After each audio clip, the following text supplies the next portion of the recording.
Hello everyone, welcome back to Adventures Through the Mind. I am your host, as always, James W. Jesso.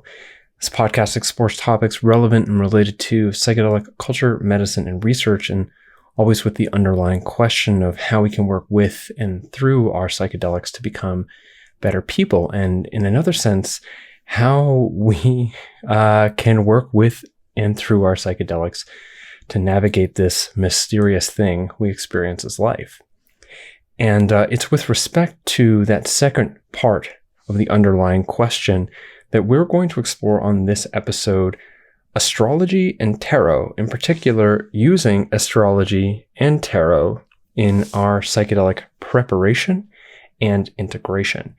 And as usual, I have a little overture that I've written for this episode, but I want to just quickly speak to, before I read that, the fact that this is the first episode I've released in a while, and many of you already know, but perhaps you're hearing it for the first time, which is that this is because I was recently in a car accident, sustained some injuries, including a head injury, and my recovery has been quite difficult. And so, thankfully, many of the podcast listeners have encouraged me, and patrons and etc., to rest and go easy, which I have been. And so I'll speak a little bit more to that in the outro, as to not front load the episode too much. But that is why the podcast has not been coming out recently, and why the release schedule will be changing to be a little bit further apart than every 2 weeks, which I'll speak to in the outro.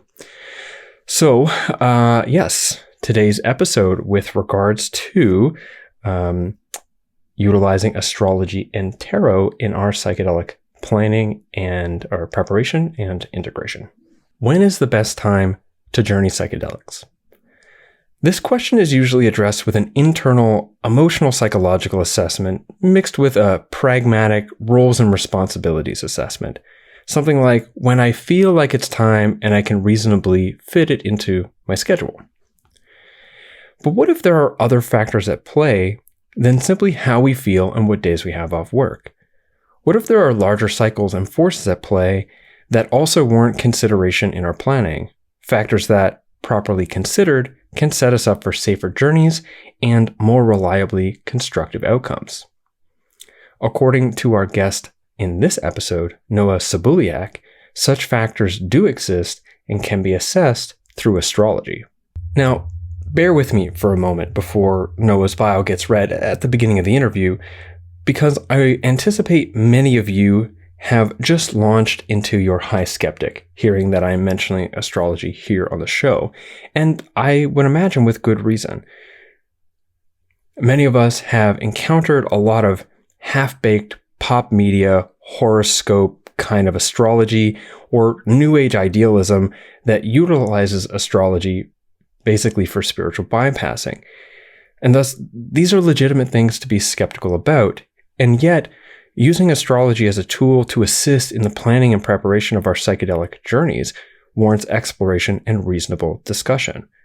Furthermore, if your skeptic wasn't strong enough against using astrology for planning and preparation, this podcast is also going to explore the use of tarot cards in the practice of psychedelic integration.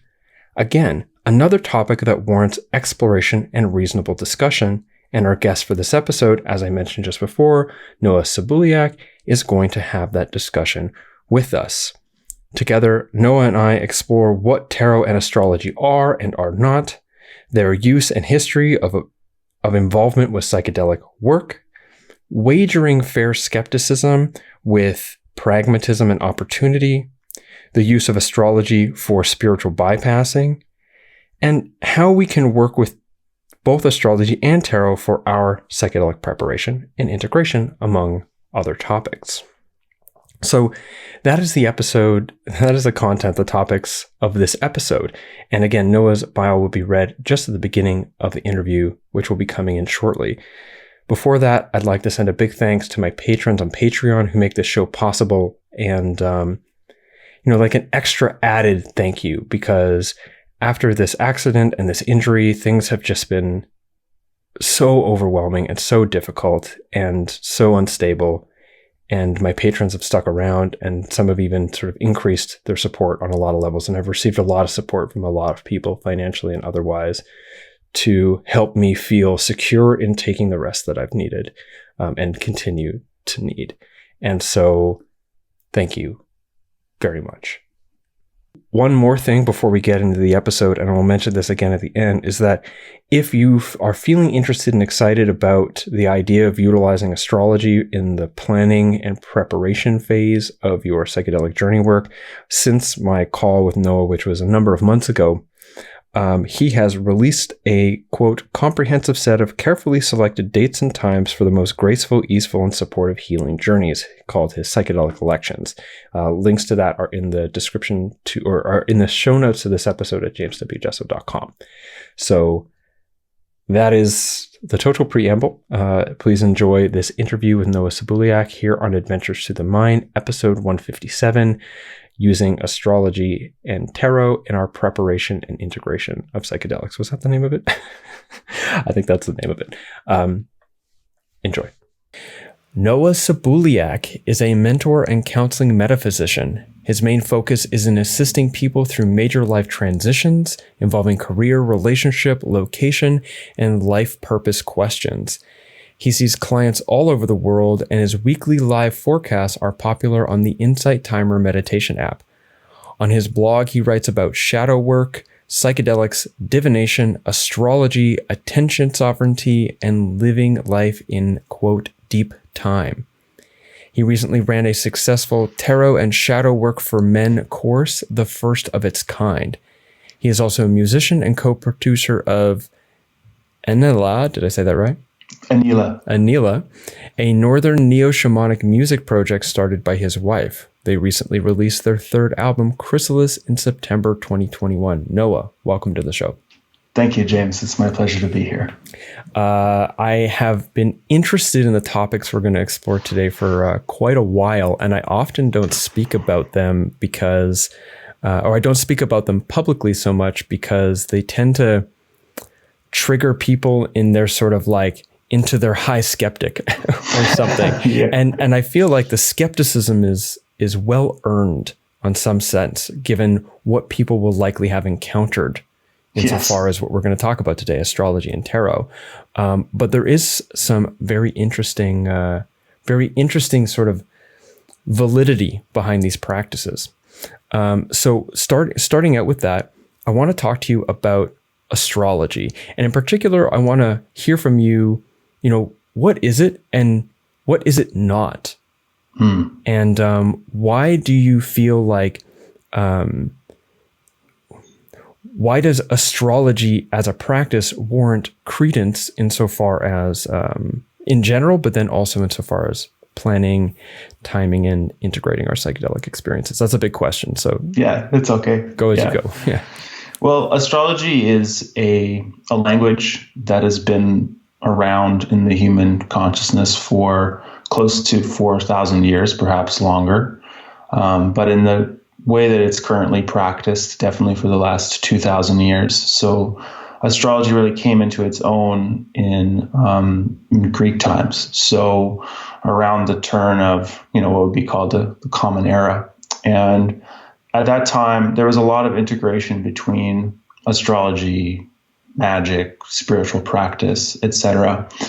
And so it had its heyday there. And since then, it's gone through all kinds of permutations.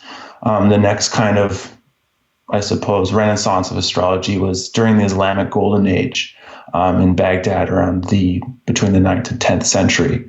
There are a lot of writers who are extant from that time who really pushed it forward, and then it went through similar renaissances during the Renaissance and during sort of about 300-400 years ago.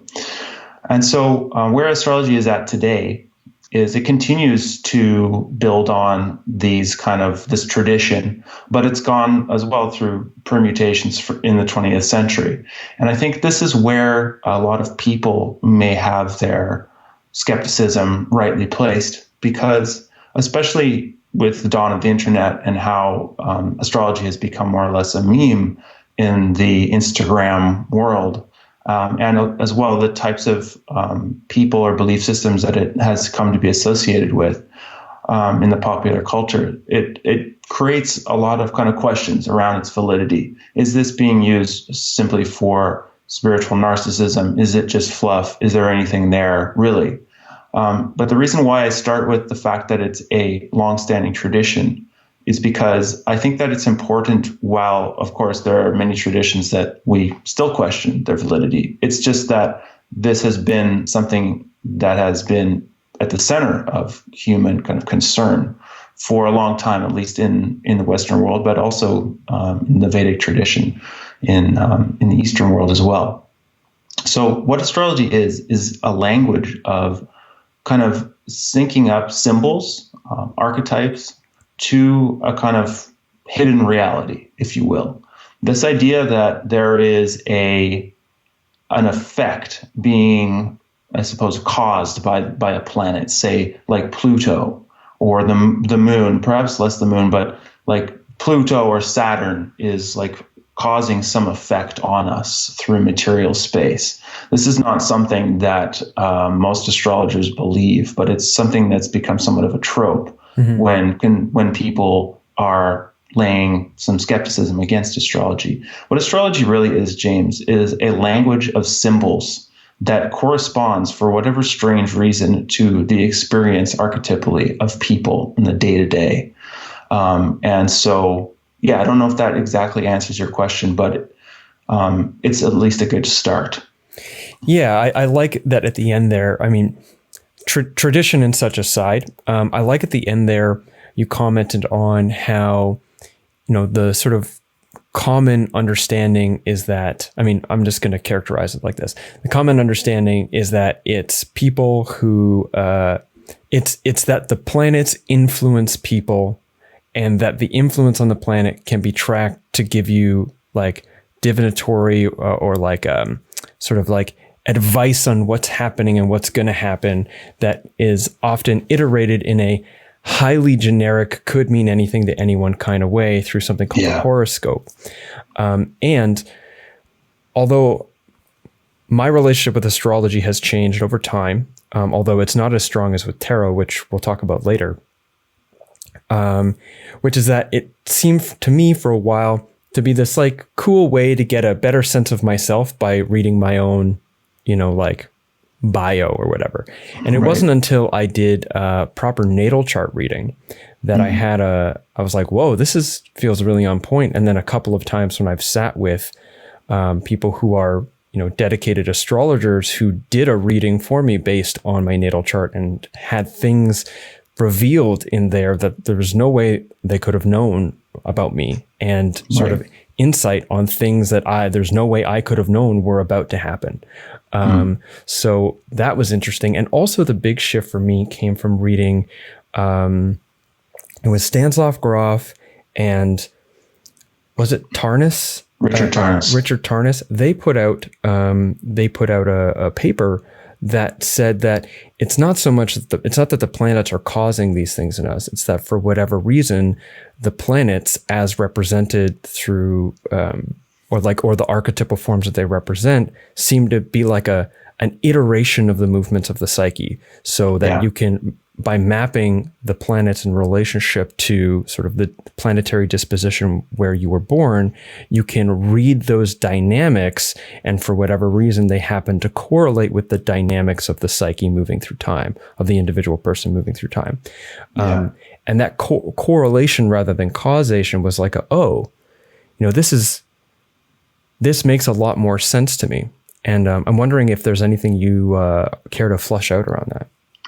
Yeah, I mean, it's mysterious, right? It lays a bunch of other questions down, like, well, what does that mean about the world that we're living in? What does that mean about how consciousness is actually working, or psyche, if it's not causative but correlative, if it's acting more of like a weather barometer for something else, some other process that's occurring, then what does that mean about reality? And that's, I think, where maybe some people's skepticism may continue, because that is quite jarring to try and think about. But nevertheless, experientially, across the centuries and also now including people like Stanislav Grof's work, we're seeing that there's some signal there, some real signal, and that paying attention to it can actually help what we do. So, yeah, I don't know how much more I have to say about it other than that. That is a very kind of foundational kind of, phenomenon that goes on with this. And to our advantage, I think, if we are able to sit with that. Mm-hmm. So I'm stuck between two questions here, and one of the questions is directly related to psychedelics, the planning, timing, integration of psychedelic experiences using astrology, and mixed up with that question is sort of a wondering about how it came to be that these things were so related. But there's another question, which is, what benefit would astrology have on people's lives? For the average person who maybe isn't an astronomer, right? Or I think astronomer, is that the right word? Astrologer. And even to go see an astrologer. So those are the two questions. In fact, I'll just give them to you and let you unravel that. Sure. Yeah. I mean, I think that timing a journey or an encounter, a psychedelic encounter, I think for most people, perhaps intuitively, if you're checking in with your body, if you're checking in and taking a lot of time before you decide to do that, you may end up just intuitively selecting the right time for you. And so the idea that astrology gives us more control, I'm somewhat hesitant to fully get on board with that. However, if you are aware of when specific archetypal flavors are around us, even as simple as, is it a new moon or a full moon? Are we during Mercury retrograde, etc.? Just these very simple things. Are you in your Saturn return? These types of very kind of high level pieces of astrology can help us temper and perhaps select with a little bit more intention the type of moment that may be most appropriate for us when we're going into encounter these dimensions, these beings, really, that psychedelics can be. So why use astrology to time? I think that the space that psychedelics open for us is, I'm concerned actually with how it's kind of treated quite flippantly in this culture. I think that psychedelics can be incredibly dangerous. I really have appreciated your nuanced conversation around this for the past few years. Thank you. I think they are extraordinarily dangerous, important wildcard elements. And if you have a tool such as astrology to help you attenuate how you're going to approach that realm, such that if you select a time that is going to be less intense, less traumatic, smoother, then that might be a good thing if you are going to be trying to work through any specific issue, or you're just approaching for the first time. You're thinking about what are the dynamics between you and if you have a sitter or other people who are in the experience with you, etc. So it's a kind of way of just, let's see if we can smooth this out. Let's see if we can just make this less wildcardy, less chaotic, if we can, and a way of bringing intention to it as well. Because I always choose for myself, I always elect, that's the astrologer nerd way of saying it, elect a time where if I'm going to go into that space, I've decided from what I know that it's the best. And it's similar to what Terence McKenna used to talk about in terms of using I Ching, before, to sort of check out. And I think that demonstrates a kind of important humility that we're not totally in control of the realm that we exist in time. And we don't totally control the frame that we bring to whatever is going on. There's other influences involved. And so it's kind of in that spirit. So I don't know if that answers your question, but that's kind of what I would say. It does. There's another question I have about the history of how it came to be that psychedelics were associated in this timing thing, which links to Stan Grof. But I want to put a pin in that because I just like to get clarify that I understand what you're saying here. That astrology as a practice is a tool by which we are able to get a sense of what sort of archetypal energies are alive in reality and how they're impacting the energies inside of us, because we are a unique being showing up to reality where each of us are slightly different. And that slight difference in the archetypal energies can be tracked presently, in the past, and into the future by using both, from the outside, planetary movements, and from the inside, the planetary positions at the moment of one's birth. And that utilizing that tool, that mapping and tracking tool, we're able to get a better sense of what it might be like to expand our, lack of better terminology, expand our consciousness into an altered state at a particular time. Yeah, that's my contention. Okay. Yeah. Okay. So cool. It is really cool. You said it quite well. Yeah. Better than I did. So that being said, and I'm anticipating that you know this, so I'm going to ask it rather than explaining because I excitedly know it, which is that how was it discovered? And what is the context of the discovery that astrology could be used as this type of tracking mapping for psychedelic experiences? Yeah, you may know this story better than me, but I'm aware of Grof and Tarnas' research and them coming together as a result of their meeting in Esalen, and how that kind of sparked a decade or more of this kind of syncing up of what the content of the journeys and experiences that people had under Grof's supervision, and how that linked really sort of exactly to these archetypes that were being constellated that Tarnas was tracking. So yeah, I think that's what I generally know about it, and maybe like to expand it. Mm-hmm. Well, yeah, I guess essentially that there was some sort of discovery that they were able to, use astrology, and according to what the astrological sort of dispositions would be, or the astrological reading, the readings themselves seem to pretty accurately sort of guess what that person's experience was going to be like. And I believe that Grof also mapped, and for people listening who don't know, I assume they would, Stanislav Grof is one of the OGs of psychedelic research, especially with LSD, and his sort of one of the main contributions he gave to psychology in general, besides the establishment, among with others, of transpersonal psychology as a field, was the idea of basic perinatal matrices, or essentially that your birthing experience has an impact on your psychology.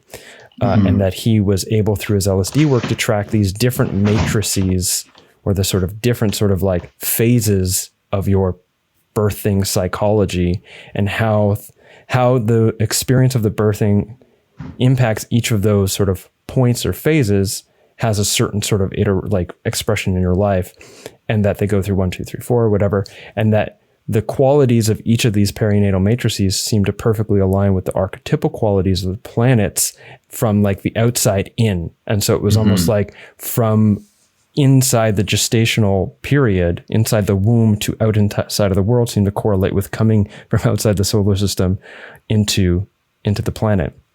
Yeah. Or something like that. I would love for people listening to this now to get on the subreddit and correct and expand. And from that, it has become not super wide known, but I know of many people who rely and trust very deeply in astrology as a tool for tracking and planning psychedelic experiences. Yeah. So with those matrices, they correspond in order to Neptune, which is like you're in the amniotic kind of dream space of being pre-birth. Then Saturn. So there starts to be the like movement toward birth, then Pluto, which is like the death rebirth kind of confrontation. And then finally birth is represented by Uranus, which is like the sudden like breaking open into this new world, into the light, basically. And the reason why this is useful, if you're trying to elect the best type of time for you, for what you're trying to move through with psychedelics, if you unwittingly select a time where Pluto is on an important point in your chart, or, you know, at the initiation of your trip, at the start of it, you're going to be invoking those types of experiences more. You're going to probably have more of a death rebirth thing. And I'm not just saying this from my own experience. This is what Grof and Tarnas were working on for these decades. Mm-hmm. So it's just fascinating that would be a thing, but apparently it is. And from astrology's point of view, it's no surprise. I mean, people have been electing things with astrology for centuries, whether it's when are we going to have the inauguration of the king? When are we going to launch this, this campaign, this war campaign? When are, et cetera, et cetera. Like, that's been the job of the priests, of the astrologers throughout antiquity up until now, is to select what is the most appropriate time, and that there would be such a time symbolically is the most kind of cool thing. It actually makes me feel warm and fuzzy inside, because it's like, that's possible. Like, we're not just living in this cold, materialistic, like cardboard reality. Mm-hmm. Like, it's cool. It's alive. Mm. So, yeah. And I can still hear, especially in reference to it's been done for so long, as an appeal to tradition. I can still hear some people being like, hearing, I can interpret the skepticism, and the skepticism, somewhat, remains for me too. And I think of it like assuming that I don't go overboard and utilize things like astrology as an excuse for spiritual bypassing, or it sort of takes a role in my life that is more harmful than helpful, which I imagine can be the case for people. People can get addicted to any number of things. And of course, addiction infers that, the repeated consumption or practice of that thing only further degrades your quality of life rather than bettering it. And outside of that usage, I mean, what harm does it really do to sort of like lean in maybe somewhat agnostic, like in the agnostic blend, and then lean slightly in towards like, it actually could be quite helpful, even if it's just in my own head that now I feel like doing it on this day is more likely to provide me a positive type experience. Yeah. I mean, it's just in your head. It's still kind of positive. Like, I still give more credence maybe to not, but even from a skeptical standpoint, Pascal's wager might note that, like, it makes more sense to bet on it being a thing than not. Yeah. I mean, Pascal is infinite gains and infinite losses, and it's wrapped up with Christianity, and there's a lot to unpack there that might not apply. But yeah. I think skepticism is a great thing. I don't know why you would just go hook, line, and sinker into something. Mm-hmm. I think try it. If you have access to somebody who has some astrological knowledge, which increasingly people do these days, and you want to try to elect a time for your next journey that would be most appropriate, see what they have to say. If you don't have access to that type of person, you might just listen to a forecast by a reliable type of astrologer, somebody like Achyuta Bhava, somebody who I know is quite popular, who speaks to these things. You just like being aware of if it's somebody who's tracking these types of events are like saying, is it this type of feel out there, or is it this type of feel? Is it going to be raining and you should take your raincoat, or is it going to be sunny and put on shorts? It's that kind of thing. So, and if you don't want to use it, then that's cool too. But I guess my point is that it seems to confer a kind of just added dimension that can be helpful. Mm-hmm. Yeah. Mm-hmm. Yeah. And forecasting is the language that astrologers use, from what I understand. And something else too, I, in case it wasn't clear, and maybe you could clarify for me that I've got this right, is that that in this mapping and tracking, there's the awareness that although it could be quite accurate, it is still ultimately a map, and a map is never the territory. And so having a map will help in the exploration and the navigation, but it won't necessarily say that this is exactly what you will encounter, because ultimately when we enter into the psychedelic space, we're entering into an unknown and a mystery. I mean, we're always entering into an unknown in every present moment, but especially with psychedelics, you know? Yeah. So, yeah. Yeah. Yeah. I mean, it's like dream logic almost, or omen logic. Omen logic is not the logic of how your car is built. It is tricksterish. It's mercurial. It is self-referential. It alludes to other things that you may not see yet. It's kind of like, it's metaphorical, it's symbolic. And so astrologers do their best to tease that all apart, to give each, ordinary person, I suppose, a little bit of a leg up in terms of how they make their decisions, how they strategize what they're going to do. But it's an art more than it is a science. And that's a good thing, I think. Because it retains humility in the face of what you were saying, which is that we're in a huge mystery here, right? So it's our best. It's one of our best shots at trying to navigate through what is essentially a brilliant, alive mystery. Yeah. There's three things that has been mentioned, and I'd like for you to clarify, because they are, well, one of which is very important in general, and the other two are sort of like regularly alive in the sort of spiritual meme space. And I imagine that a lot of the time they're somewhat untempered and perhaps shallowly used as terminology and often as excuses. So I imagine you already know where I'm going. But first off is getting a sense of like, what exactly is a natal chart, and how one might come to know the natal chart, and how, like, get theirs, and how they might be able to utilize it as a way of understanding how to do this planning and tracking. And then the other two questions I'll ask you after. Okay. So a natal chart is an abstraction, a chart that represents what the sky looked like in terms of the planets, where they were positioned at the moment of your birth. So a natal chart is a round figure, and it represents the horizon, and also the highest point in the sky, and also the lowest, the midheaven, and the IC, the Coeli, and then the horizon, the eastern western horizon, and then shows where the planets were.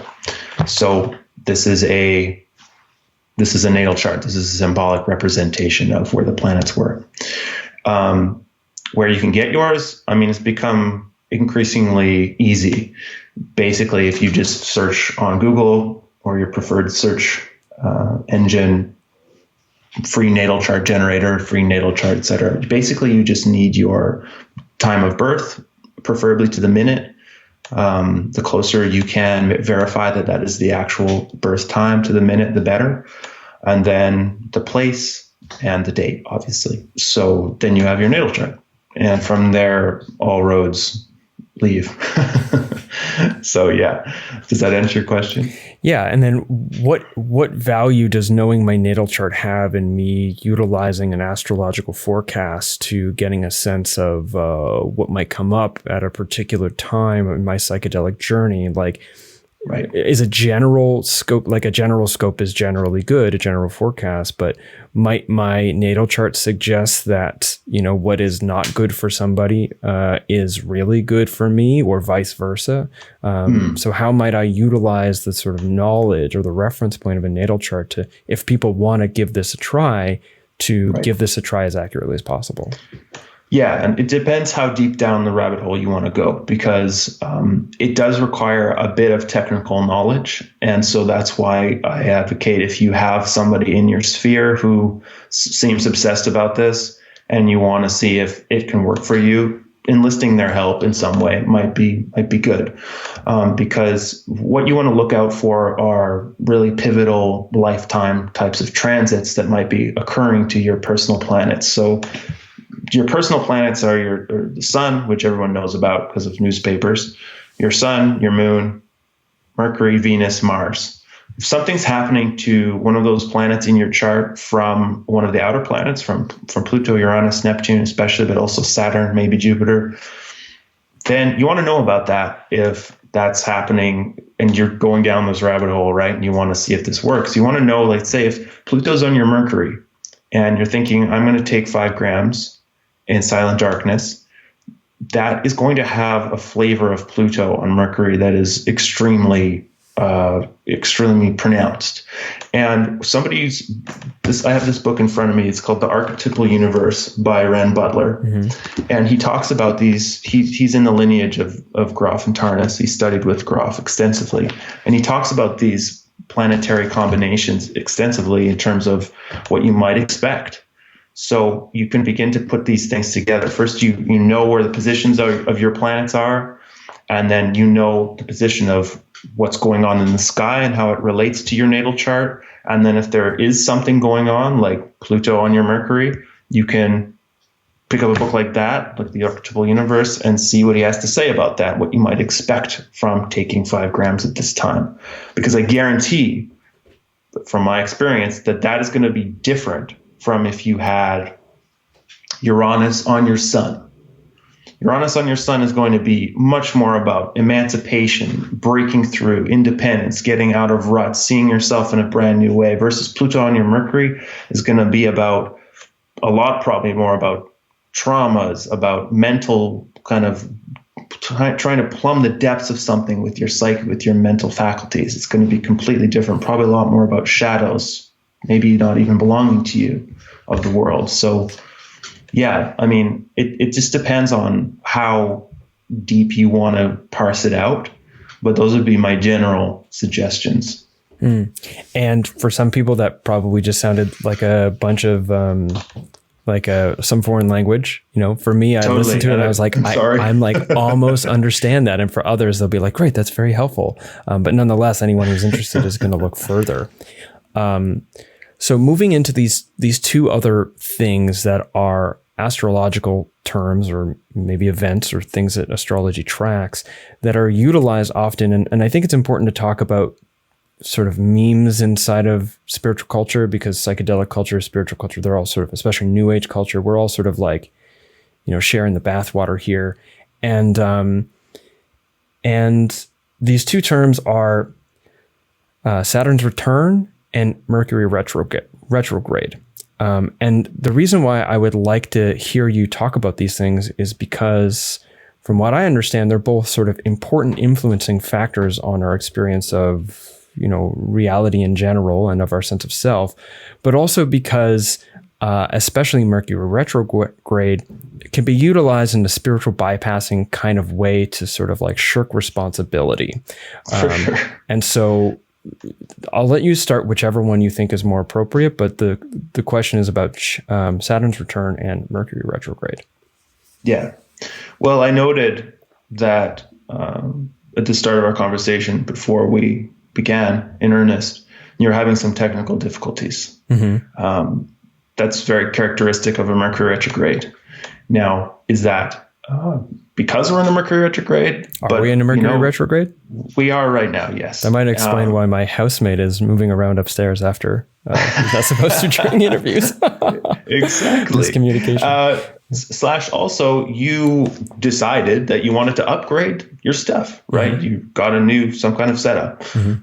Which is typically what people tend to do during a Mercury retrograde. A Mercury retrograde, any verb you want to think of, adding the prefix re in front of it. So you're rethinking, reimagining, redoing, reinventing. You're changing the way you're going to do something around a mercurial concept, which includes technology, writing, speaking, moving through space, anything in terms of communications, transport, commerce. Those are all mercurial realms. So during a Mercury retrograde, oftentimes you see people talking about these realms going through some kind of change, destabilization, rethinking pattern. And so that certainly was the case for you today. Mm-hmm. It doesn't, so to the spiritual bypassing part, that annoys me to no end, because it's not something that you can just get to scapegoat right? Or like just shirk responsibility for, or blame. It's more of like this stance with Mercury retrograde or any transit where you're sort of detaching and you're like, well, isn't that interesting? Or how might I use this time to rethink specific things that are going on? And if you know where Mercury is transiting in your chart at any given retrograde, what the whole sign house, what house it's in, what area of life it might be rethinking about, then you can know that and be like, okay, I could expect over this next 3.5 week period that Mercury is retrograde for that area of my life to maybe go through some shifts, some different questions, and I can allow those to just be, rather than necessarily needing them to be concretely just okay and good all the time. So, and then Saturn's return is something that happens when you are approximately 29, 30 in that realm.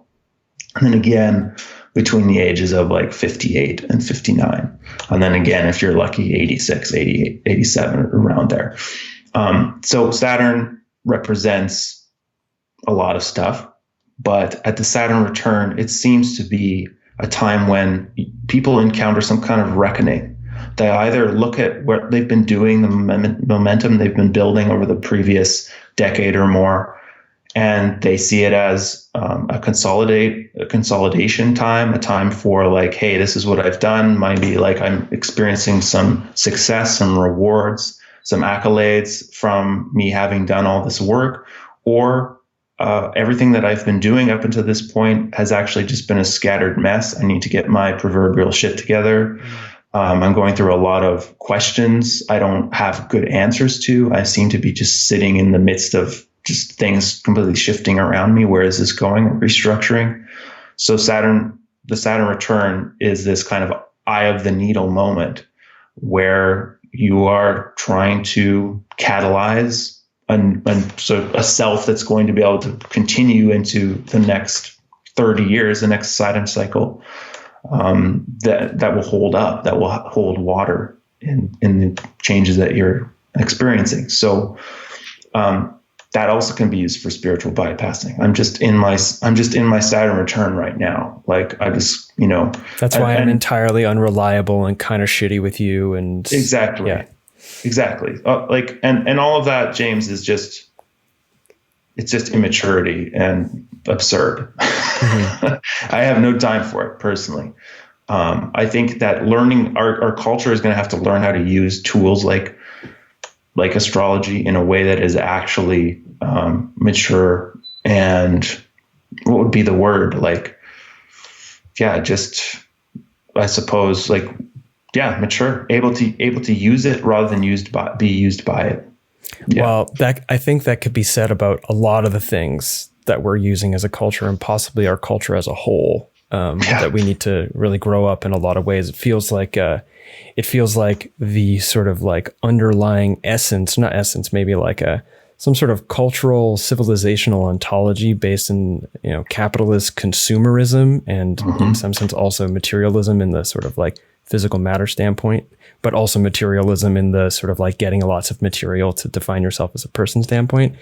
And that, that like underneath all of that is sort of this like this neoteny, this push to sort of like make like neoteny is a process by which you breed an animal to maintain child or infantile like behaviors in adulthood, which is how we get puppies. It's how we get like golden retrievers out of gray wolves, So right. Just thinking about how much neoteny is kind of like in the culture that we're in, because people who are immature, both in their sense of self, in the way they respond to the world, and their capacity to hold complexity, and their capacity to hold responsibility and difference, and to engage conflict without conflating every conflict as abuse. Like these are all adult responsibilities that with them, where it's a lot harder to utilize large scale sloganism and propaganda to manipulate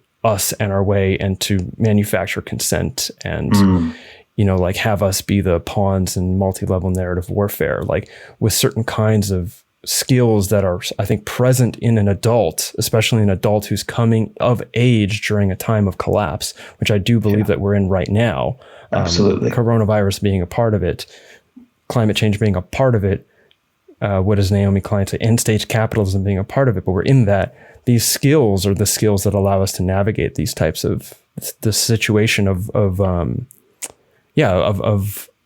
not being immediate reactive pawns to multi-level narrative warfare.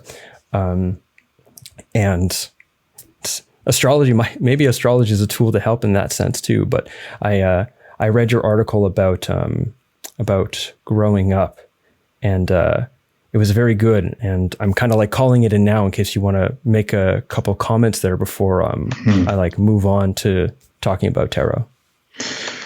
Yeah, I've written a bunch of things. So I think what I might have sent you was your life is not about you. Yes. Is that right? Yes, very much. Yeah, that was one. Yeah. And that's funny coming from maybe an astrologer, because a lot of us people come to an astrologer for like tell me all about myself, right? And that bores me to tears because I think that a chart and the use of transit astrology and the use of any of these other things, including psychedelics, can be used for narcissistic means, or they can be used for means that are like, I'm here because I want to know how I can best get out of my own way, out of my own head, out of my own little reality, and start to be of service during this time that is actually extremely unstable, crazy, and end of culture. Probably this culture is ending. What does that mean? It's dying time. Yeah. This is the end, folks. So what does that mean about me as a person? And does that mean that I should become more invested in getting what I want? Or is my life actually not about me at all? Is it about sort of transcending and leaving that kind of juvenile obsession behind and starting to think about what are the things that I seem to be naturally good at, which astrology can help you with, but many other things can. And then how do I put that into practice? How do I just go and live that? How do I make my life not about my little problems, about whether I can even make rent or whatever it is, but rather could my life become so transcendentally sort of focused that it becomes about others, or about how do I shepherd the end of this culture into wherever it's going, right? Mm-hmm. So I just find that way of looking at things to be kind of like a life raft, and maybe the only life raft in the sea of narcissism, in the sea of social media driven insanity, really. And so that's what that was kind of about. And I'm not saying that I've got that handled at all. Right. But I don't think any of us really do. We haven't ever been just here before, right? So yeah, it's an aspirational frame. And I think that it's kind of anathema to how a lot of people think. Like, we pay lip service to, I should think about others before myself, but it's not really, it's kind of that, but it's sort of more meta than that. So it's kind of an idea to apprentice myself to, I guess, is what I'm saying in that article. Yeah. And an idea for people to wonder about, something like, what is my life? What does it mean to cultivate my capacity to be responsible to a context larger than myself? Yeah, exactly. Yeah, that's well said. So, sort of like turning the page here, let's talk a little bit about tarot, and kind of getting a start similar to we had the start with astrology. Give me a sense of what tarot is. And what would be interesting is if you could give me a sense of what tarot is and what it isn't, and sort of why people might think it's a thing that it isn't, and then also what it's for. Yeah. And I hope I don't offend anyone. If tarot is something to you that I say it's not or whatever, like, you do you. But for me, tarot, let's start with where it came from. A lot of people think that because of the Golden Dawn and maybe Crowley as well, people think that the tarot was this ancient thing that came from Egypt. The tarot is basically a 14th century playing card, or it was a game, basically a card game. At which point, it had the original kind of 4 suits, and it had an extra court card. So, in just a normal playing card deck, you have Jack, Queen, King, and then Ace through 10. But the tarot has an extra court, so it has a page, which I guess would be like, I don't know. So it has page, knight, queen, king, and then ace through 10. So then those 56 cards were basically the playing card set for this game. And this is the same kind of, when I think about like a set of bicycle cards, it's coming from the same origin.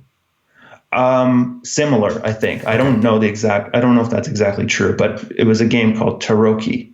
Okay. And at some point they introduced these 22 trumps, and that was part of this game. And I don't know how to play this game. Never seen anybody talking about it, but this is where it originated. And at some point, because divination has been a part of human experience for as long as anyone can remember, this syncing up of symbol with reality, with experience, I should say.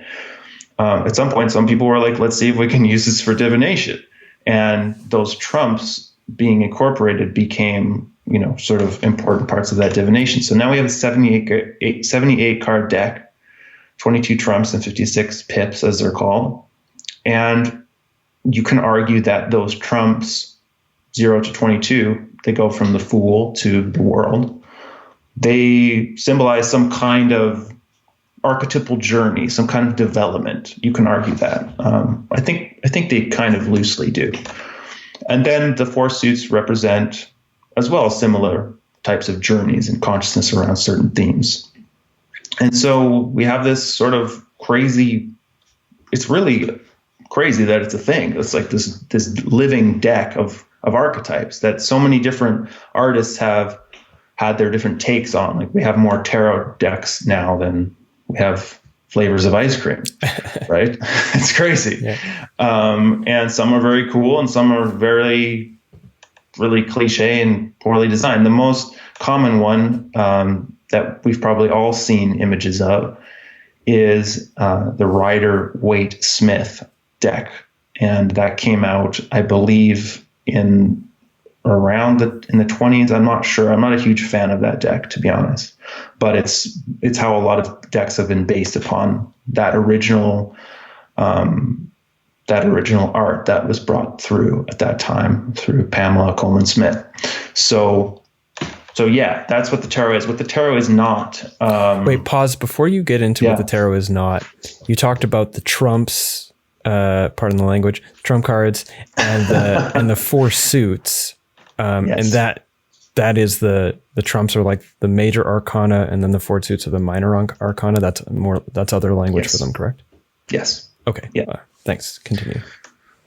So what the tarot is not, I'm not sure what it's not. It's a system of divination. Is it the ultimate arbiter of fate?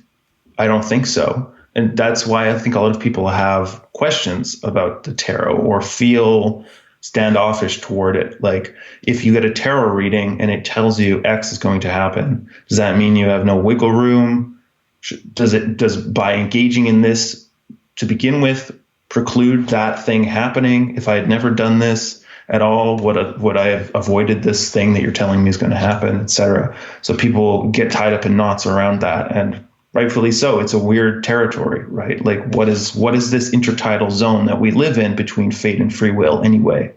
And that's a question that a lot of people find inconvenient to try and answer, because it's not something that's just going to come to you like that. It requires a lot of actually living in that intertidal zone, right? How much free will versus a fate thing coming through is actually happening. And that's not just, the tarot can answer other types of questions that have nothing to do with will X happen. In fact, I find that is a very limited way of using it, because it can be much better for asking about, like, show me what are the dynamics that are occurring here. Show me what I might, how I might improve around this type of dynamic, whether it's in a relationship, a job, or anything, or what do I need to know about this psychedelic trip that I'm thinking about planning for this time? What would be an omen around that, those types of things. So I'm not sure what it's not. But yeah, those are some initial thoughts. So one of the things I use tarot for oftentimes, and maybe you can, comment and expand on this. I have a deck my sister gave me for Christmas. I think she got it at a secondhand store, called the Golden Tarot. Yeah. Nice. And I'm just going to say a bunch of things, and then you can parse out what you think makes sense to respond to. And I don't count reverse cards because I don't need that kind of negativity in my life. Me neither. I never use it to try to predict the future because Alejandro Jodorowsky told me not to. And I often, if I'm in a space, where I'm like, I don't know what's going on, or I'm confused, or I'm like in some sort of like zone, like there are times, as like anyone, I will be like, yeah. And like, oh shit. Oh, I'm like wrapped up. I'm in a knot somehow. And I'm like trying to feel into it, breathe through. I'm working it out right now. Yeah. And usually it's like when I hit into these knots, I'm like, I do a tarot spread, which is like, like what is happening now? What is this? And what is some perspective I can have on it? And then as each card sort of has a different sort of meaning, one would represent sort of like what's happening in my subconscious. One's like what's really happening, whatever it is, that through what each card represents archetypally, I'm able to symbolically map and orient myself to what's happening in a way that oftentimes leads to a greater sense of clarity and empowerment for navigating that thing. It doesn't make it go away, but it gives me this sort of like greater context of understanding, and allows me to reframe. Usually it's positive because I always infer that my tarot card readings are positive contributors to my tracking, even if I don't like what I see. And it leaves me with a greater sense of being empowered to continue to navigate the knot in a more effective way. So, and I also sometimes use it for, in preparation for a psychedelic experience, or as I love to do if I'm journeying with other people, that we shuffle the deck together and then we draw one card at the beginning, and then we have 3 cards face down that at some point we collectively decide when it's time to turn up the next card. That's cool. And then then we will read it, and then in hindsight we'll go back and track what was happening based on what led us to flipping the card and when it meant blah blah blah. And it's kind of like a fun game that also feels like a really meaningful contributor to the meaningful experience. So I've just given you all of that, and I'd love to hear what you have to say about any and every aspect that I just discussed there. Sure. Yeah. I also don't use reversed cards. Like you said, well, from my end, there's enough negative cards in the deck that if I am supposed to have some sort of negative reframe or negative, just whatever it is, then it's going to happen. So, for example, the 9 of Swords, the 10 of Swords, more ambivalently, the 4 of Coins, these types of cards you never really want to see. Cards that are ambivalent, like death, or people get really scared of the Tower, which I think is hilarious, because the Tower is often that, like, I'm going to totally break you out of this rut you've been in, but it's going to be really jarring and probably not what you expect kind of energy. There's all different types of, these are archetypes. These are symbols for different ways that we experience energy and change. So yeah, I'm on board with no reversals, because reversals just sort of muddy the water. There's enough clarity in the uprights for whatever message you need to have come through. What else did you say? I use it. Jodorowsky, is that Alejandro Jodorowsky? Jodorowsky, I think. Yeah. I don't know. He's cool. it's interesting that he said not to predict the future. I don't have a problem personally with predicting, with forecasting. I do a monthly forecast for myself with 3 cards every month. Actually, with 5 cards. I'll do the 3 cards, little row, and then I pay more attention to this, do less of this. So it's 5 cards. And I find that to be interesting and helpful. And if bad things come up, which bad things, it's happened before, I don't tend to get too worried about it. I'm like, okay, we'll see how that plays out. And I think that comes from this detached state that you have to have access to if you're going to do divination, so you don't spook yourself, right? Because if you are going to spook yourself, there's no point in doing it.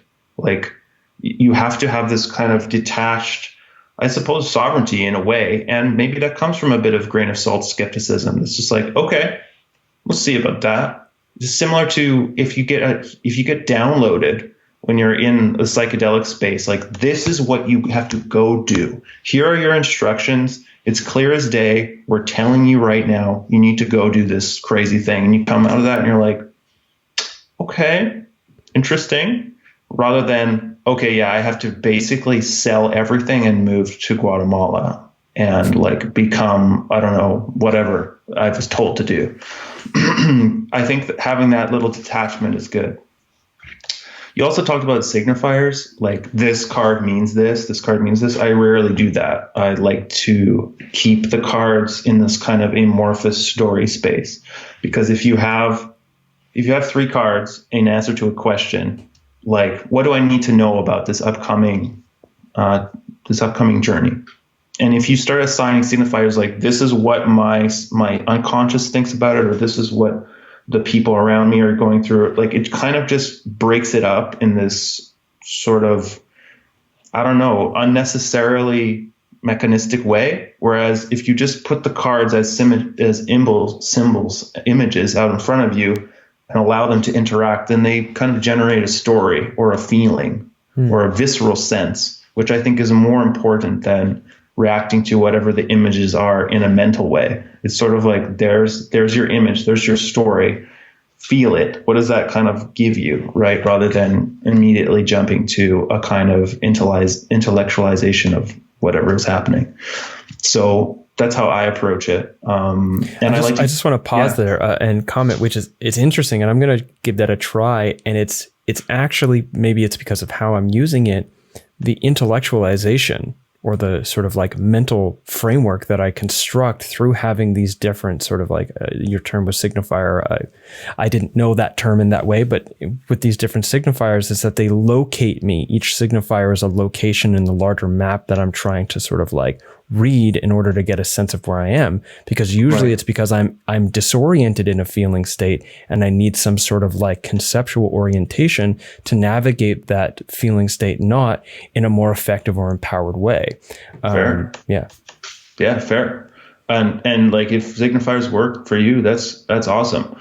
Sometimes, like, I've been using tarot cards since I was 12. So I'm almost 32 now. So that's like 20 years. I still have the same deck that I was given. My mom gave me this deck when I was a kid. It's called the Tarot of the New Vision. It's basically the Rider-Waite-Smith from the opposite side. When I was a kid, or when I was younger, I used to use more like, this means this means that.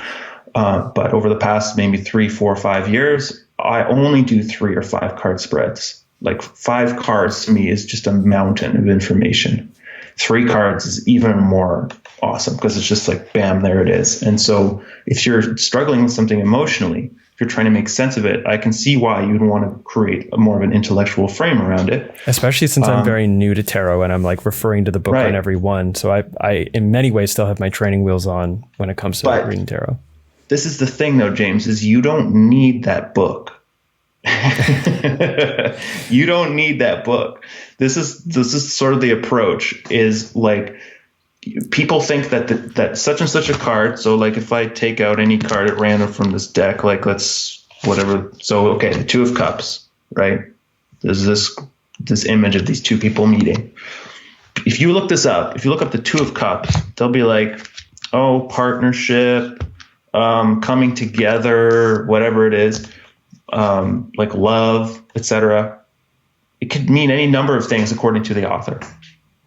Instead of just looking at what's on the image, like there's a floating like mushroom head with a caduceus. There's these two people with these cups and these doves in the background, and they're in this. And so this is a jumping off point for any number of different stories, feelings, alliterations, like senses. So basically, and this is in the words of, I can't remember her name, but a big tarot OG lady, I forget her name. She just says, read the damn cards. In other words, what is the image in front of you? What is the sense in your body that you get from having interaction with this image? And if there's 3 cards in a row, what is the story, the development that's going on in there? And so it's more of an actual immediate, visceral, embodied right brain kind of way of interacting with an image, rather than, okay, so that means this and then this. And so you really break it up and sort of kill it. Actually, the more meanings you bring into it, the more intellect, left brain stuff, because then you're siloing all these meanings into, you're trying to like organize it with your head. Whereas if you just get the 2 of Cups, the Tower, and Death in a row, and you're inquiring about a relationship issue, well, that's pretty freaking clear. Because it's like, what is the story that's coming out in front of you? Right? Well, it's clear, I think, in some sense, because you have a long-standing relationship with the cards, so you already have a sense of their meaning over time because you've been in it for so long. And so I think that for somebody else, they might see the Tower and Death, and they're going to be like, oh, people are falling and dying, and there's the Grim Reaper. Like that, obviously, my emotional response to that is that it's not good. It's bad.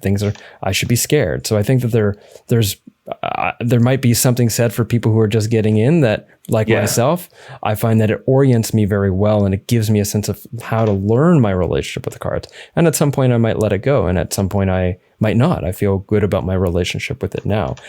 Right. And everything that I've just heard from you there is a curious thing for me to hang on as I continue that relationship over time. Yeah, I would just hold those meanings very lightly if you can, because you might think that it's because you're not experienced, but James, you're experienced in your own emotions, in your own visceral reactions to things that happen outside of you, to making meaning automatically from events that occur in your life. And so you don't need to know the meanings of how you feel when you are inquiring about a relationship question and you get the 2 of Cups, the Tower, and Death. It's like, that doesn't look very good. Well, isn't that what you're looking for? An omen or a symbol? It's like, this relationship is probably over. It's like, you don't need to look up anything. And that's pretty stark. Like, not all of them are that black and white. Sure. Yeah. Right. So, I think it can be both. I look up stuff from time to time too, if I need help figuring out what that might be. And one of the best websites for that, a super OG website, looks like it's from like 1995. It's called learntarot.com. And this woman has these really great breakdowns of what each of these archetypes could mean.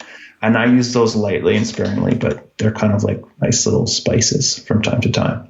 So yeah. Great. I intervened in a process you were on. Do you remember where you were going in your thoughts before I jumped in on that? You just wanted me to respond to some of the ways that you were interacting with tarot. And I think that I probably did. I think the use of divination before a psychedelic journey is really quite cool and good. And I usually just lay out 3 cards, and because I want, if there's something in the air that's like, this is actually not the best time for you, either you haven't prepared your nervous system enough, there's something about your setting that you're ignoring, you're rushing in, you're being impatient, I want that to be reflected in the cards in front of me, and it will. And if it is, then I'll be like, okay, I should probably rethink this. On the other hand, if it seems congruent, if it seems coherent, the images that come out, it's like, okay, I think we have a green light here. And that has not failed me. So another really interesting thing which you bring up, which is doing divination while under the influence. I think that is next level. And I've done that before as well, because the way that your mind works with symbol and imagery, and also how much more instinctual and connected you are to your instincts while under the influence or shortly thereafter even, is just profound. It's uncanny. So those types of readings where you have to look the meaning up never happens. Like, you never have to look a meaning up, because it's just like so there in front of you, those images and the sense that you get off them when you're under the influence, that can actually be super insightful to draw some tarot cards, especially if it's around something that you are bringing into the space to begin with and you are past the peak. You're kind of riding that nice section between 3 and 6 hours after ingestion, say, of psilocybin. So, yeah, that might be another thing that people try if they feel so inclined. Yeah, I mean, even I somewhat impulsively described how I do it, and in reflecting, I had said we look up the meaning once we pull the card, which is not the case, actually, because usually we're too high to be reading a book. So it's like reflecting, and then we talk about it, or like, oh, that's interesting, and then maybe just let it go, and then afterwards go back and see like what the meanings were and how much they did or didn't connect with what was happening without having preloaded into our mind what the book says about what they mean. There was something else that you said there. Okay, so I have 2 more sets of questions to sort of roll out the interview, and I think I'm not sure which one comes first. One is about integration, and the other one is about risks. Let's start with risks. And I'm gonna read a quote that I pulled from one of your blogs. I thought it was very good, and then use a piece of it to reference risks. The quote is, "A divinary practice is really a resetting of your understanding that you are existing and making power plays within a larger framework of other agencies making similar power plays. And some of them are non-human, non-worldly. It humbles you, making you aware of how huge forces interact with your life, while also informing you of how to best sail those winds." So the risk question is a general one, like, what are some of the risks that we might experience using these divination practices in regards to our psychedelic experiences? And the other of which is, if we are consciously utilizing a practice such as tarot, or we'll say tarot while we're on it, but perhaps astrology as well. Astrology seems to be more like a mapping and a tracking, and the tarot is an active engagement, with the energies. Are we opening ourselves up to these non-human, non-worldly other agencies in a way that could pose us harm? And although it doesn't get talked a lot here, and it's a bit of a foul thing to talk about in the larger psychedelic renaissance right now, because of the sort of like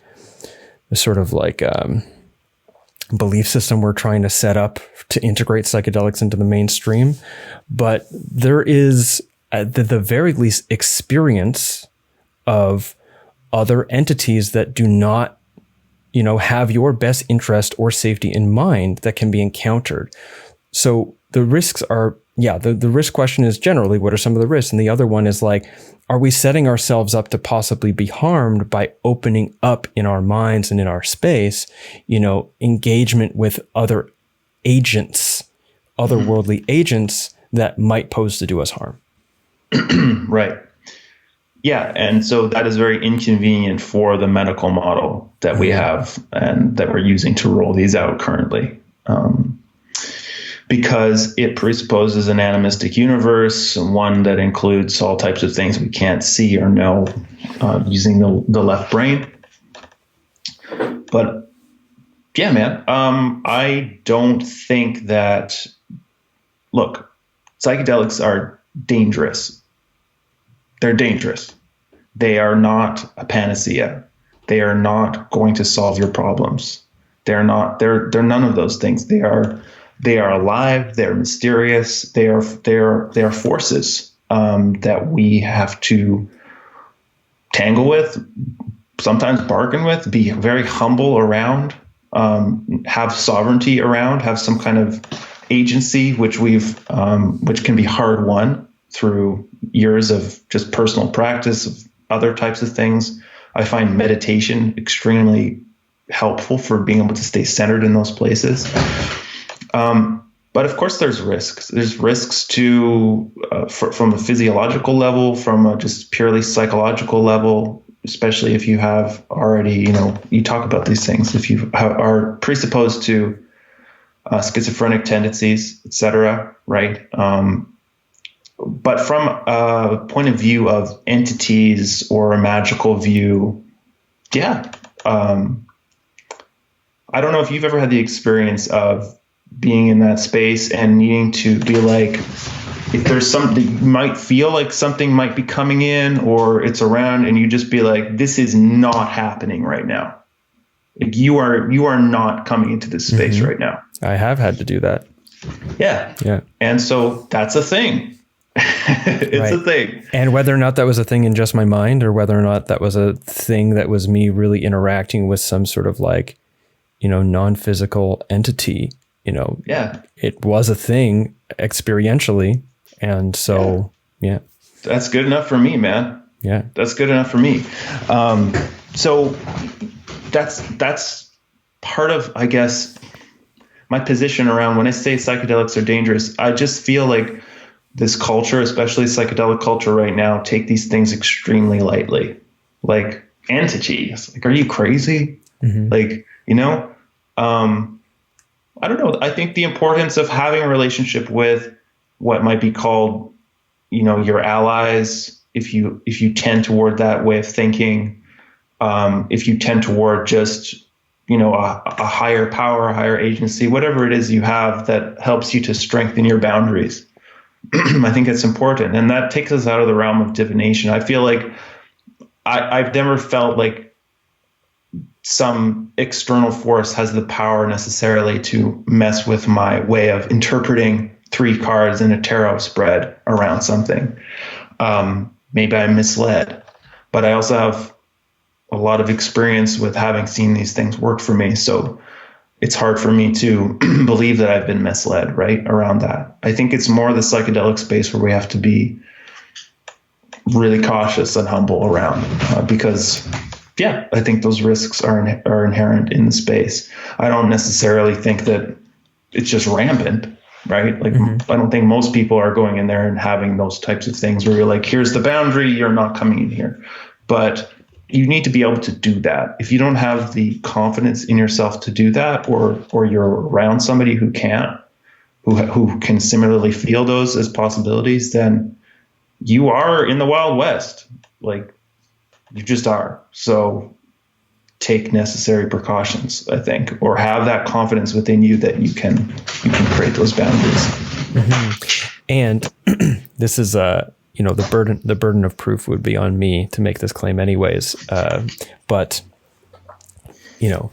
I'm just thinking about the argument of like, just because you don't believe in Jesus doesn't mean he's not there. But it's something like, just because you haven't experienced these entities, or for example, experienced direct communication with the spirit of the plant that you're consuming, or sort of like the intelligence of the substance the intelligence that you're experiencing through the substance, whatever it is, doesn't necessarily mean that they're not there. It might just mean that whatever it is that you've come in with has obfuscated your capacity to recognize it as such.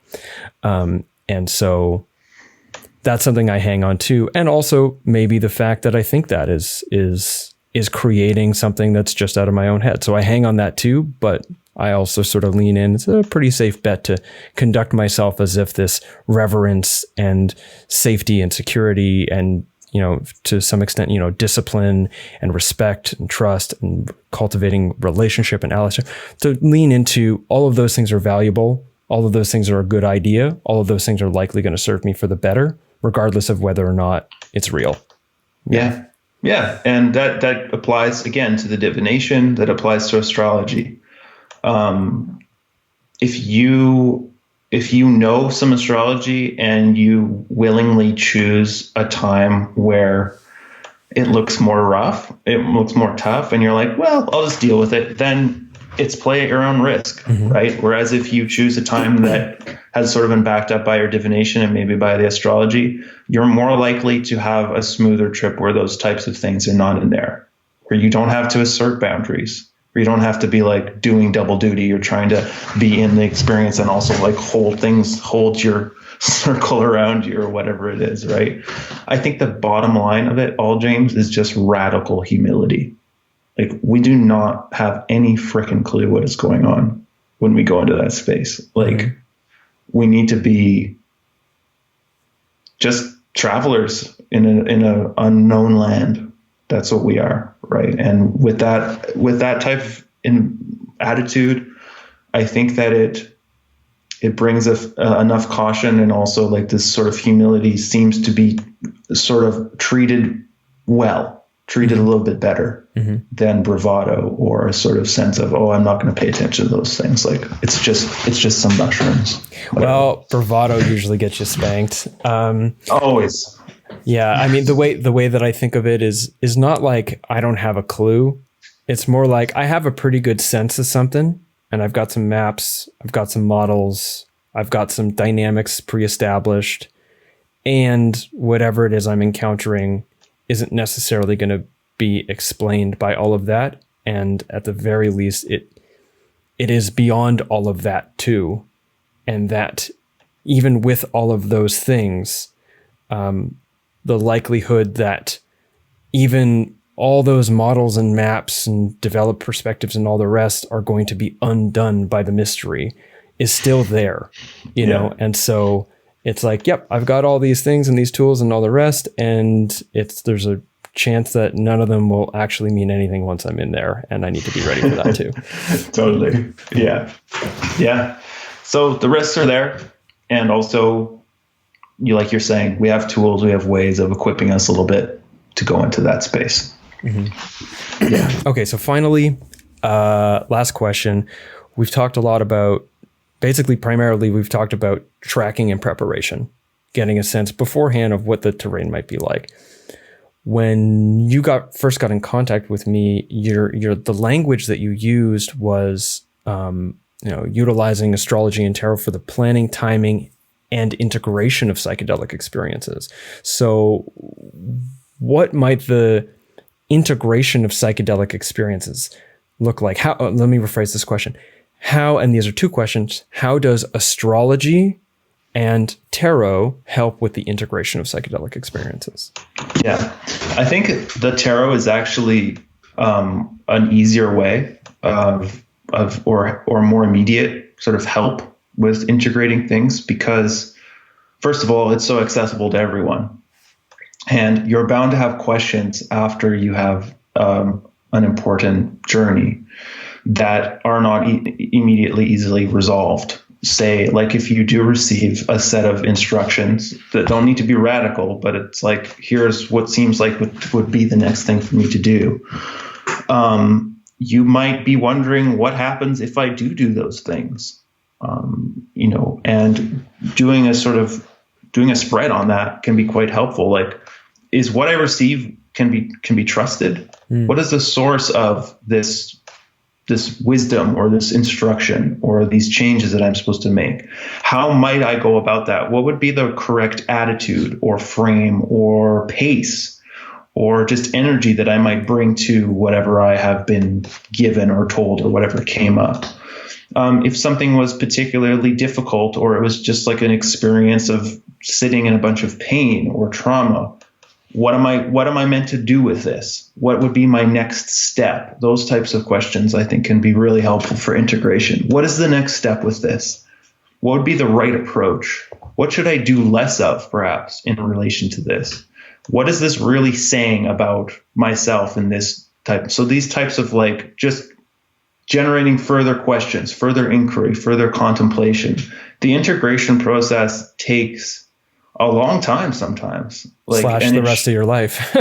And it should be allowed to. Yeah. It should be allowed to just, like, you're never going to bottle it up. You're never going to be like, okay, I parked that 5 gram experience. Like, sweet, I'm good. Like, it doesn't work like that. Mm-hmm. It's not like going to a hockey game. Like, we won, they lost, whatever. Like it's like, no, this thing requires your tending, your shepherding, your cultivating now. And the tarot is a way of creating a triangulation point so that you can see what's going on from a slightly different, detached perspective around whatever issues came up. So I think the tarot is the most immediately helpful. And then alongside of that, we haven't mentioned the I Ching, but I think the I Ching is actually even more stunningly accurate in terms of giving voice to what's actually going on. And the I Ching is, for people who don't know, it's an ancient Chinese book of 64 hexagrams, which all have like text and images, and there's this kind of set of directives that each of the hexagrams are associated with, and there's varying translations, but the most common is the Wilhelm Baines translation, which is this yellow book that folks may be familiar with. But basically, it's just another way of assessing through divination, what might have happened. And so I find those ways of like participatory divination or immediately interacting with a symbol that's right in front of you to be most kind of helpful in terms of, because you were probably given a lot of symbols anyway and emotions and feelings. So astrology is a more like higher level 30,000 foot view on what is the sort of place that you're in the moment, at the moment, like what phase of life are you in? Because if you're in your Saturn return and you have these types of experiences, they can sort of be couched a little bit differently than if you're in a different time, right? And I think it can help us as well to feel like maybe we're allowed to take the time that we need to integrate. But astrology is more of like a sort of meta or 30,000 foot view of this phase that you're in than it is a like exactly what do I do with this now type of integration. So, yeah. One final question now. I have one that I think is important. Earlier, when you mentioned the tarot, you're like, we have more tarot decks than we have flavors of soft serve ice cream. And if somebody is listening and they're like, yeah, this seems like something I'd like to, experiment with, try out, see what happens. And they're like, I want to go get a tarot deck.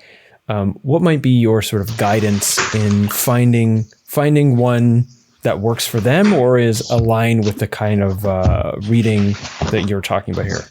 Yeah. Well, I'm going to give you my recommendation for a deck, but I think that it's very personal as well. So images that speak to you, that feel evocative, feel safe, feel just inspirational, that feel aligned to you. Those are the best for figuring things out. I find that different decks have different personalities. Whether I'm anthropomorphizing that or not, I don't know. But it seems like I use different. I only have 2 or 3 decks, and I use those for different types of situations. One deck that I have is more stark, more in my face, and another is a little bit more gentle. It's called the Fountain.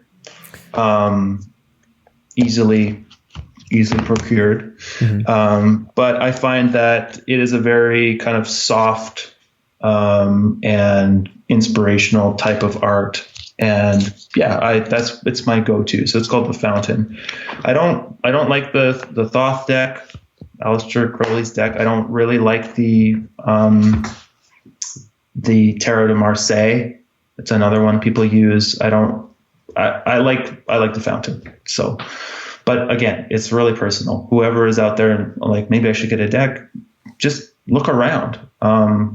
I think that there's multiple databases where you can look like, what are all the different tarot decks, and find one that speaks to you. Find one that feels like, hey, that's cool. I'd like to interact more with those images, or those images speak to my heart in some way. Don't think about it too much. Sure. And in respect to, a larger framework and otherworldly forces, perhaps the deck for you, the listener, will somewhat spontaneously find its way into your life when you least expect it, regardless of how much research you did in advance. Totally. Yeah, I love that. Okay, so Noah, why don't you leave us with some social links and some other information? You have a you are someone who can do astrological readings for people, and how did you frame yourself here as a mentor and consulting metaphysician? So maybe you could give us a little bit more information about that and the links that we can use to get a hold of you. Sure. Thank you. Yeah, I'm not on any social media. That's a whole other conversation. Jelly. Yeah, no social media. You can contact me through my website, which is thenadir.ca, thenadir.ca. And you can find me there if you want to be in touch, or you're curious about readings or what have you.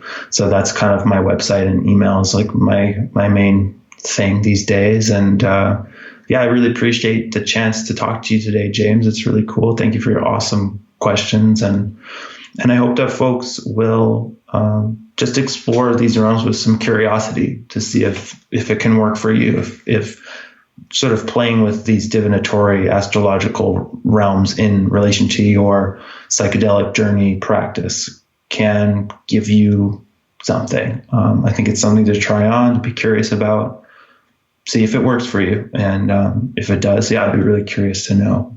So yeah, that's what I think I'd have to say. Great. Well, Noah, thank you so much for your time today, and for reaching out. This was a great conversation, and it sort of woke up a lot of inquiry for me that I otherwise wasn't holding in the moment, that I'm grateful for having explored over the last little while preparing for this. Awesome. For the listeners, links to Noah's website will be always on jameswjesso.com, where you'll find the show notes to this episode and other episodes of Adventures to the Mind podcast. And they will also be contained in the, I already said that, show notes in this episode. Sometimes it's like a script in my mind. It doesn't come out with the nicest flow all the time. So that said, Noah, thank you again, and cut. Okay, thank you very much for listening to this episode of Adventures Through the Mind. If you enjoyed it, please do share it with a friend. If you found value in it and you'd like to reciprocate that value financially, you can do so to me by supporting the podcast, or you can do so to Noah by checking out some of his work and perhaps looking into having a consultation with him. Or at the very least, if you're excited and interested in utilizing astrology in the planning and preparation of your psychedelic journey work, you can head to his website. Links will be in the show notes to get his psychedelic elections, his, quote, comprehensive set of carefully selected dates and times for the most graceful, easeful, and supportive healing journeys throughout 2022, as well as a list of dates to avoid. Again, links to all of that can be found at jameswjesso.com in the show notes for this episode 157. So before we close, I did mention that I was recently in a car accident and I've sustained a head injury, and I'm kind of like getting to my max here under these lights right now. And it's been very difficult. And I've don't know how much any of you know about TBIs or post-concussion syndrome, but it's really straight up not a good time. And I am getting better, I think.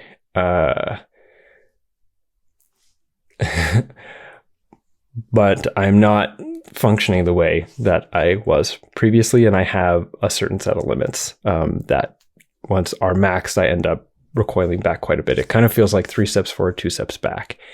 And in respect to my deep care for this work and this podcast and the support I'm getting from my patrons, I am continuing to care for myself, as I've been explicitly asked by all the people around me to do so, by resting, but also in a reasonable sort of investment, continuously building my capacity to work more and to release these episodes and to eventually also start recording them again. I got a few in the queue still. And so presently the podcast is going to be coming out every 3 to 4 weeks until about May. I can't remember. I don't want to check. So yeah, that is what's happening with the podcast right now. If you want to hear more about my journey with my recovery since the car accident, both my partner and I, you can sign up for my newsletter. I've been utilizing my newsletter as a place to share updates and stuff. So that's that. Difficult journey feeling a lot of care and a lot of spacious opportunity to do my healing process, which I really appreciate. And yeah, I'm going to end that here in respect to time, and also in respect to these lights are kind of getting a bit much. So again, thank you so much for tuning into Adventures Through the Mind, and like, subscribe, share, follow, do all the stuff. And I will see you on the next episode. And until then, take care.